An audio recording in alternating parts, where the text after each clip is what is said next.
प्रदेश। दोस्तों, आज हम जिस राज्य की बात करने जा रहे हैं वो कोई आम राज्य नहीं है। वैसे आम तो कोई राज्य नहीं, सभी राज्यों की अपनी अपनी विशेषता है, लेकिन ये राज्य भारत में होने वाली किसी भी बात या घटना पर सबसे ज्यादा सुर्खियों में रहता है। ये श्री राम, श्री कृष्ण और बुद्ध की जन्मभूमि है, तो कबीर और महावीर का कर्मस्थल। यहीं पर गंगा शिव में समाहित हुई है और यहीं की मिट्टी से लक्ष्मीबाई और मंगल पांडे जैसे सपूतों ने जन्म लिया है। इस राज्य की धरती ने भारत को सबसे ज्यादा प्रधानमंत्री दिए हैं। कहा जाता है कि दिल्ली की सत्ता की राह इसी राज्य से होकर गुजरती है। ये राज्य देश की राजनीति की दिशा और दशा तय करता है, तो वहीं आर्थिक मुद्दों में भी ये सबसे आगे है। ये अपनी गंगा जमुनी तहजीब और अपनी नजाकत के लिए सारी दुनिया में फेमस है। दोस्तों, हम बात कर रहे हैं उत्तर प्रदेश की। भारत के उत्तर मध्य में बसा उत्तर प्रदेश भारत का सबसे अधिक आबादी वाला और चौथा सबसे बड़ा राज्य है। ये राज्य जितना नएपन से भरा है, उतना ही ऐतिहासिक भी है। उत्तर वैदिक काल में इसे ब्रह्म ऋषि देश या मध्य देश के नाम से जाना जाता था। ये वैदिक काल के कई महान ऋषि मुनियों जैसे भारद्वाज, गौतम, याज्ञवल्क्य, वशिष्ठ, विश्वामित्र और वाल्मीकि आदि की तपोभूमि रहा। आर्यों की कई पवित्र पुस्तकें भी यहीं लिखी गई। भारत के दो महान महाकाव्यों रामायण और महाभारत की कथा भी इसी क्षेत्र पर आधारित है। उत्तर प्रदेश का इतिहास लगभग 4000 वर्ष पुराना है। जब आर्यों ने इस सरजमी पर कदम रखा और वैदिक सभ्यता का आरंभ हुआ, तभी से यहाँ का इतिहास मिलता है।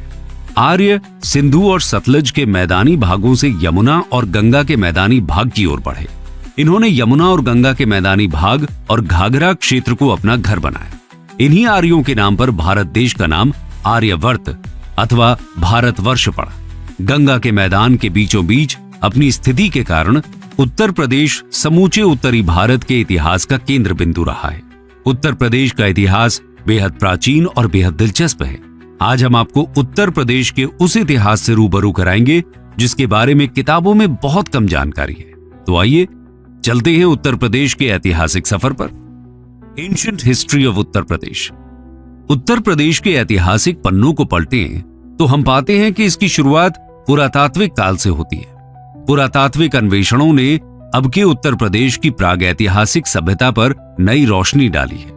प्रतापगढ़ में पाई गई मानव खोपड़ियों के अवशेष लगभग 10,000 ईसा पूर्व के हैं। पुरापाषाणकालीन सभ्यता के साक्ष्य इलाहाबाद के बेलन घाटी, सोनभद्र के सिंगरौली घाटी और चंदौली के चकिया नामक पुरास्थलों से मिले। इसके साथ ही कबीर नगर जिले में लहरादेव इलाके में प्राचीन कृषि के साक्ष्य मिले। यहां से 8000 ईसा पूर्व से 9000 ईसा पूर्व के मध्य के चावल मिले। नवपाषाण काल के साक्ष्यों की बात करें तो मिर्जापुर, सोनभद्र, बुंदेलखंड और प्रतापगढ़ के सराय नाहर राय से उत्खनन में औजार और हथियार मिले हैं। वहीं ताम्र पाषाणिक संस्कृति के साक्ष्य मेरठ और सहारनपुर से प्राप्त हुए हैं। इसके बाद हड़प्पा काल के साक्ष्य भी उत्तर प्रदेश में पाए गए हैं। बता दें कि उत्तर प्रदेश में सबसे पुराने हड़प्पा शहर पाए गए। आलमगीरपुर गंगा यमुना में पहला स्थल था जहां से हड़प्पा कालीन अवशेष प्रकाश में आए थे। इसके अलावा मेरठ, सहारनपुर, जौनपुर, आगरा, अलीगढ़, हरदोई, मुजफ्फरनगर, बदायूं, मथुरा, फैजाबाद, एटा, बरेली, वाराणसी, सहारनपुर, मथुरा, कन्नौज, बुलंदशहर, बलिया और इलाहाबाद में भी हड़प्पा कालीन सभ्यता के साक्ष्य मिले। आगे वैदिक साहित्य और दो महाकाव्यों रामायण और महाभारत से इस क्षेत्र के 7वीं शताब्दी ईसा पूर्व के पहले की जानकारी मिलती है। वैदिक साहित्य गंगा के मैदान का वर्णन करते हैं, वहीं महाभारत की पूरी गाथा हस्तिनापुर के आसपास घूमती है, जबकि रामायण में भगवान राम का जन्म स्थान अयोध्या है। देखा जाए तो उत्तर प्रदेश में एक व्यवस्थित इतिहास की शुरुआत 6ठी शताब्दी ईसा पूर्व के अंत में होती है, जब उत्तर भारत में 16 महाजनपद वर्चस्व के लिए संघर्ष कर रहे थे। उन 16 महाजनपदों में से 8 महाजनपद आधुनिक उत्तर प्रदेश में मौजूद थे, जिनके नाम है कुरु, पांचाल, काशी, कौशल, शूरसेन, चेदी, वत्स और मल्ल। इसी दौरान उत्तर प्रदेश ने भगवान बुद्ध के आगमन और बौद्ध धर्म के प्रसार को देखा। यहीं पर गौतम बुद्ध ने अपना अधिकांश सन्यासी जीवन व्यतीत किया था। भगवान बुद्ध ने उत्तर प्रदेश के सारनाथ में अपना पहला उपदेश दिया था। चौखंडी स्तूप यहाँ उस स्थान को चिन्हित करता है जहां भगवान बुद्ध अपने शिष्यों से मिले थे। इसी कारण उत्तर प्रदेश को बौद्ध धर्म का पालना कहते हैं। वहीं अगर हम शासकों की बात करें तो पहली शताब्दी से छठी शताब्दी ईस्वी तक उत्तर प्रदेश मौर्य, कुषाण, गुप्त, वर्धन वंश, गुर्जर प्रतिहार के शासकों के नियंत्रण में रहा। उत्तर प्रदेश का विकास मौर्य सम्राट चंद्रगुप्त प्रथम 330 से 380 ईसा पूर्व के काल में देखने को मिला। इसके बाद 268 से 232 ईसा पूर्व तक सम्राट अशोक ने यहाँ पर अपने साम्राज्य का विस्तार किया। अशोक काल के दौरान कला और वास्तुकला अपने चरम पर थे। सम्राट अशोक के बौद्ध धर्म को अपनाने के बाद उन्होंने बड़े पैमाने पर बौद्ध स्तूपों और मूर्तियों का निर्माण करवाया। इस काल में कला का एक नया अध्याय शुरू हुआ। पहली शताब्दी ईस्वी में कुषाणों ने एक ऐसे विस्तृत साम्राज्य की स्थापना की जिसमें उत्तरी भारत के अधिकांश भाग के अतिरिक्त मध्य एशिया के कुछ प्रदेश भी शामिल थे। भारतीय संस्कृति के इतिहास में कुषाण काल का अत्यंत महत्वपूर्ण स्थान है। कुषाणों के संरक्षण में भारत ने धर्म, कला, साहित्य, दर्शन आदि के क्षेत्र में अत्यधिक उन्नति की। कुषाण शासकों के प्रयासों से ही भारतीय सभ्यता और संस्कृति के प्रसार के लिए मध्य और पूर्वी एशिया के द्वार खुले। कुषाणों ने उन परिस्थितियों में लगातार 2 सदियों तक उत्तर प्रदेश सहित उत्तर भारत पर शासन किया। कुषाण काल में मथुरा कला का विस्तार हुआ। मथुरा कुषाण नरेशों की राजधानी रही है। साथ ही वो उत्तर भारत का एक बड़ा व्यापारिक केंद्र भी रहा है। कुषाण शासक कनिष्क, हुविष्क और वासुदेव का शासनकाल मथुरा कला का स्वर्णिम काल रहा है। इसके बाद गुप्त साम्राज्य का शासन रहा। गुप्त वंश के शासक समुद्रगुप्त ने लगभग 330 से लेकर 380 ईस्वी तक इस सरजमीन पर शासन किया। उनके बाद चंद्रगुप्त द्वितीय ने लगभग 380 से लेकर 415 ईस्वी तक यहाँ पर राज किया। गुप्त काल के दौरान ही हिंदू कला का भी काफी विकास हुआ। गुप्त साम्राज्य को तोड़ने वाले हुणों के आक्रमण के बाद गंगा यमुना दोआब ने कन्नौज का उदय देखा। एक अन्य प्रसिद्ध शासक हर्षवर्धन ने 606 से लेकर 647 ईस्वी तक उत्तर प्रदेश पर शासन किया। इन्होंने कन्नौज के पास स्थित अपनी राजधानी से समूचे उत्तर प्रदेश, बिहार, मध्य प्रदेश, पंजाब और राजस्थान के कुछ हिस्सों पर शासन किया। हर्षवर्धन के शासनकाल के दौरान कन्नौज साम्राज्य अपने चरमोत्कर्ष पर पहुंच गया था। हर्षवर्धन की मृत्यु के तुरंत बाद उनका साम्राज्य कई राज्यों में बिखर गया, जिसके बाद इस क्षेत्र पर नियंत्रण करने के लिए त्रिकोणीय संघर्ष विकसित हुआ, जिसमें पश्चिम और उत्तर क्षेत्र से गुर्जर प्रतिहार साम्राज्य, पूर्व से बंगाल के पाल साम्राज्य और दक्षिण में दक्कन में आधारभूत राष्ट्रकूट साम्राज्य शामिल थे। गुर्जर प्रतिहार शासक वत्सराज ने कन्नौज के नियंत्रण के लिए पाल शासक धर्मपाल और राष्ट्रकूट राजा दंती दुर्ग को सफलतापूर्वक चुनौती दी और पराजित कर 2 राजछत्रों पर कब्जा कर लिया। कन्नौज गुर्जर प्रतिहार साम्राज्य का केंद्र बन गया। अपनी शक्ति के चरमोत्कर्ष के दौरान अधिकतर उत्तरी भारत पर इनका अधिकार रहा। मध्यकाल में उत्तर प्रदेश मुस्लिम शासकों के अधीन हो गया था, जिससे हिंदू और इस्लाम धर्म के पास आने से एक नई मिलीजुली संस्कृति का विकास हुआ। आइए जानते हैं उत्तर प्रदेश के मध्यकाल को। Medieval history of Uttar Pradesh. Bharat में 1000 से 1030 ईस्वी तक मुसलमानों का आगमन हो चुका था, लेकिन उत्तरी भारत में 12वीं शताब्दी के अंतिम दशक के बाद ही मुस्लिम शासक स्थापित हुए, जब मोहम्मद गौरी ने गहड़वाल राजवंश और दूसरे शासकों को हराया। बता दें कि गहड़वाल राजवंश ने 11वीं शताब्दी से लेकर 12वीं शताब्दी तक उत्तर प्रदेश पर शासन किया था। मोहम्मद गौरी ने 1194 ईस्वी में गहड़वाल वंश के राजा जयचंद पर आक्रमण किया था। भारत में मोहम्मद गौरी के साथ ही मुस्लिम शासक का आरंभ हुआ था। हालांकि उसका कोई पुत्र नहीं था, इसलिए उसने अपने दास कुतुबुद्दीन ऐबक को अपना उत्तराधिकारी बना दिया, जिसने भारत में दास वंश की स्थापना की और अधिकारों पर कब्जा किया। उसने 1210 ईस्वी तक शासन किया। मोहम्मद जलालुद्दीन खिलजी ने दास वंश के अंतिम सुल्तान को उखाड़ फेंका और दिल्ली के सुल्तानों का खिलजी वंश स्थापित किया, जिसने 1290 से 1320 ईस्वी तक शासन किया। खिलजी वंश के बाद गयासुद्दीन तुगलक ने तुगलक वंश की स्थापना की। खिलजी और तुगलक साम्राज्य में उत्तर प्रदेश भी शामिल था। तुगलक वंश के पतन के बाद शर्की वंश की स्थापना हुई। शर्कियों ने जौनपुर को अपनी राजधानी बनाया, जो 1 शताब्दी से कम समय तक रही। इस वंश को 1479 ईस्वी में सुल्तान बहलोल लोदी ने पराजित किया। 1414 से 1526 ईस्वी तक दिल्ली की बागडोर सैयद और लोदी राजाओं के हाथों में रही। सिकंदर लोदी के शासनकाल के दौरान 1504 ईस्वी में आगरा को उपराजधानी का दर्जा दिया गया। सिकंदर लोदी के बाद इब्राहिम लोदी आगरा की गद्दी पर बैठा। लगभग 600 सालों तक अधिकांश भारत की तरह उत्तर प्रदेश पर भी किसी न किसी मुस्लिम वंश का शासन रहा, जिनका केंद्र दिल्ली या उसके आसपास था। तैमूर और चंगेज खान के वंशज बाबर ने 1526 ईस्वी में दिल्ली के सुल्तान इब्राहिम लोदी को हराया और सर्वाधिक सफल मुस्लिम वंश मुगल वंश की नींव रखी। इस साम्राज्य ने 200 सालों से भी अधिक समय तक उपमहाद्वीप पर शासन किया, जो अफगानिस्तान से बांग्लादेश तक फैला हुआ था, जिसकी शक्ति उत्तर प्रदेश में केंद्रीकृत थी। चौसा के युद्ध में मुगल राजा हुमायूं को सूरी वंश के राजा शेर शाह सूरी ने हराया और उत्तर प्रदेश पर सूरी वंश का राज शुरू हो गया। शेर शाह सूरी और इस्लाम शाह सूरी ने अपनी राजधानी के रूप में ग्वालियर से शासन किया। इस्लाम शाह सूरी की मृत्यु ने हेमू के लिए दिल्ली पर शासन करने का रास्ता खोल दिया। पानीपत की दूसरी लड़ाई में मुगल वंश के सबसे प्रमुख राजा अकबर ने हेमू से सत्ता छीन ली और एक बार फिर दिल्ली पर मुगलों का शासन शुरू हुआ। इस साम्राज्य का महानतम काल अकबर से लेकर औरंगजेब और आलमगीर का काल था। इनमें सबसे प्रमुख शासक अकबर था, जिसका शासनकाल 1556 से 1605 ईस्वी तक था, जिन्होंने आगरा के पास नई शाही राजधानी फतेहपुर सीकरी का निर्माण किया। उनके पोते शाहजहां, जिनका शासनकाल 1628 से 1658 ईस्वी तक था, उन्होंने आगरा में अपनी बेगम की याद में ताजमहल बनवाया, जो अपनी आर्किटेक्चरल डिजाइन के लिए विश्व भर में प्रसिद्ध है।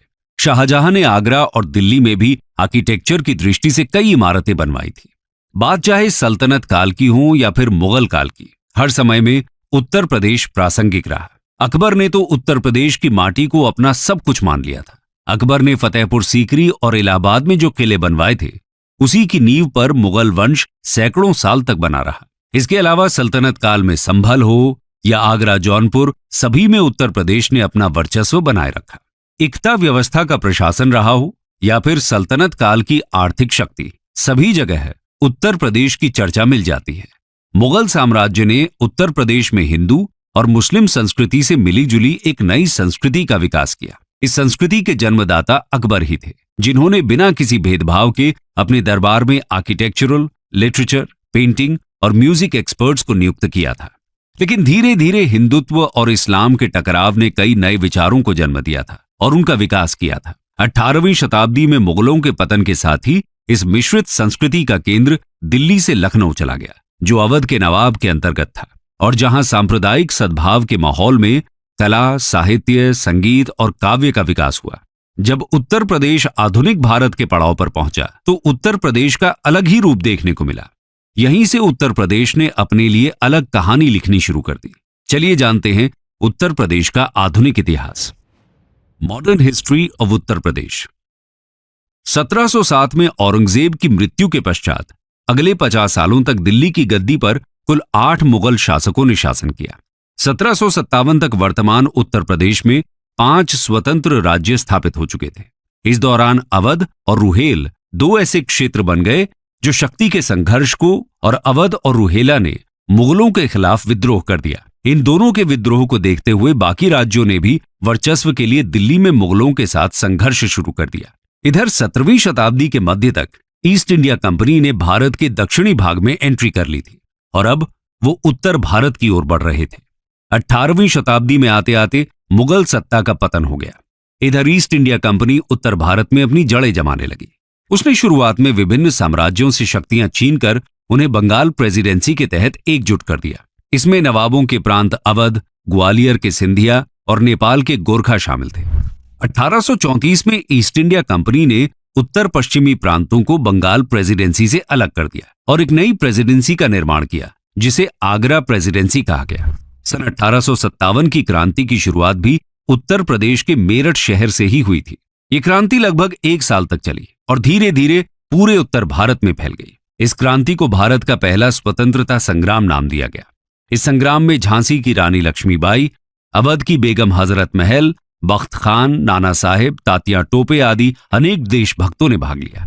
1858 ईस्वी में विद्रोह के दमन के बाद ईस्ट इंडिया कंपनी को भारत का शासन ब्रिटिश ताज को सौंपना पड़ा। 1880 ईस्वी के बाद भारतीय राष्ट्रवाद के उदय के साथ उत्तर प्रदेश का प्रांत स्वतंत्रता आंदोलन में भी सबसे आगे रहा। इस प्रदेश ने भारत को मोतीलाल नेहरू, मदन मोहन मालवीय, जवाहरलाल नेहरू और पुरुषोत्तम दास टंडन जैसे महत्वपूर्ण राष्ट्रवादी राजनैतिक नेता थे। सन 1902 में नॉर्थ वेस्ट प्रोविंस का नाम बदलकर United province of Agra and Awadh कर दिया गया। आम बोलचाल में इसे यूपी कहा जाने लगा। सन 1920 में प्रदेश की राजधानी को इलाहाबाद के स्थान पर लखनऊ बना दिया गया और प्रदेश का उच्च न्यायालय इलाहाबाद में ही बना रहा और लखनऊ में उच्च न्यायालय की एक हाईकोर्ट बेंच स्थापित की गई।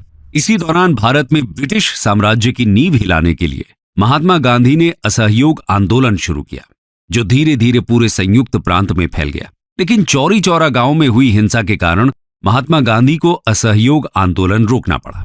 इसके साथ ही संयुक्त प्रांत मुस्लिम लीग की राजनीति का भी केंद्र रहा। ब्रिटिश काल के दौरान इन्हीं प्रांतों में सबसे अधिक रेलवे, नहर और संचार के साधनों का व्यापक विकास हुआ।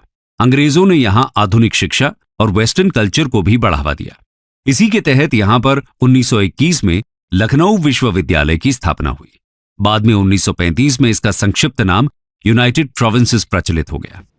1947 में भारत को अंग्रेजों से आजादी मिली और यूनाइटेड प्रोविंसेस एक नए लोकतांत्रिक भारत का महत्वपूर्ण एडमिनिस्ट्रेटिव यूनिट बन गया। 2 साल बाद इसकी सीमा के पास स्थित टिहरी गढ़वाल और रामपुर स्वतंत्र राज्यों को यूनाइटेड प्रोविंसेस में शामिल कर लिया गया। 24 जनवरी 1950 को गवर्नमेंट ऑफ इंडिया एक्ट 1935 के तहत यूनाइटेड प्रोविंसेस का नाम बदलकर उत्तर प्रदेश कर दिया गया था। लेकिन सन 2000 में उत्तर प्रदेश का विभाजन कर एक नए राज्य उत्तराखंड की स्थापना की गई।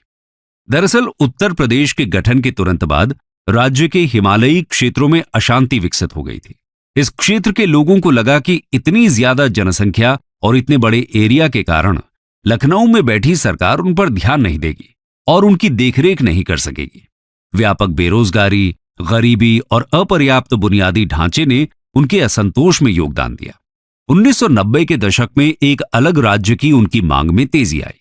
2 अक्टूबर 1994 को मुजफ्फरनगर में एक हिंसक घटना से आंदोलन बढ़ गया, जब पुलिस ने राज्य समर्थक प्रदर्शनकारियों पर गोलीबारी की, जहां बहुत से लोग मारे गए। अंत में नवंबर 2000 में उत्तरांचल को उत्तर प्रदेश के उत्तर पश्चिमी हिस्से से अलग कर एक नए राज्य का गठन किया गया। 2007 में इसका नाम बदलकर उत्तराखंड रख दिया गया। कंक्लूजन। तो दोस्तों, ये थी उत्तर प्रदेश की गौरव गाथा। ये मुगलों के परचम, पतन और अंग्रेजों के आगमन का गवाह बना। यहां की मिट्टी ने अंग्रेजों की गुलामी देखी है, तो इसी मिट्टी से क्रांति की चिंगारी भी उठी है। उत्तर प्रदेश की धरती हमेशा से सोना उगलने वाली रही। तभी तो अंग्रेजों ने बंगाल हाथ में आने के बाद भी उत्तर प्रदेश पर कब्जा करने के लिए अपना सब कुछ झोंक दिया। स्वतंत्रता के बाद से राज्य ने भारत के भीतर एक प्रमुख भूमिका बनाए रखी है। इस राज्य ने देश को कई प्रधानमंत्री दिए हैं, जिनमें जवाहरलाल नेहरू से लेकर लाल बहादुर शास्त्री, आयन लेडी इंदिरा गांधी, चौधरी चरण सिंह, राजीव गांधी, वीपी सिंह, चंद्रशेखर और अटल बिहारी वाजपेयी तक शामिल हैं। उत्तर प्रदेश के इतिहास से अगर कुछ अनकहे किस्से आपको भी मालूम है तो कमेंट सेक्शन में